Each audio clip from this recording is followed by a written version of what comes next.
Антикорупцијска потопи црната кампања на власта против лидерот на опозицијата Мицкоски. Антикорупционерите едногласно одлучија да биде прекината постапката против претседателот на ВМРО ДПМН за хидроцентралите.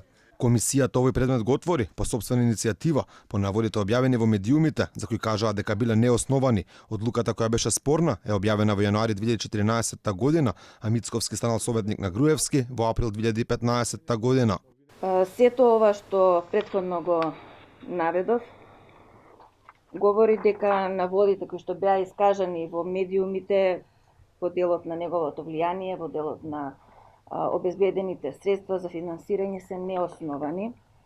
Поради тоа Државната комисија понатаму оценам дека нема простор за постапување.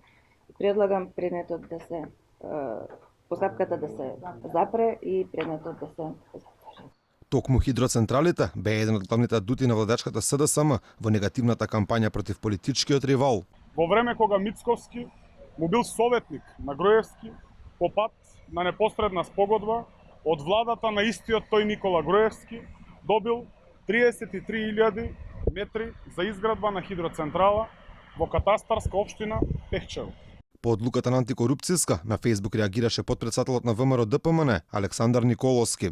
Со ова паѓа цела црна кампања на СДСМ и Зоран Заев. После ова е јасно дека нивната цел не е вистината, туку оцрнувањето. Јасно е дека се било лага и конструкција. Ние тоа го знаевме од првиот ден, го знаеше и јавноста. Сега само институционално се потврдува. Тоа е клучната разлика меѓу ВМРО ДПМН и СДСМ, меѓу нас и нив. Антикорупцијска едногласно го усвои заклучокот дека за предметот отворен против Мицкоски понатаму нема простор за постапување и даде насока постапката да запре, а предметот да се затвори.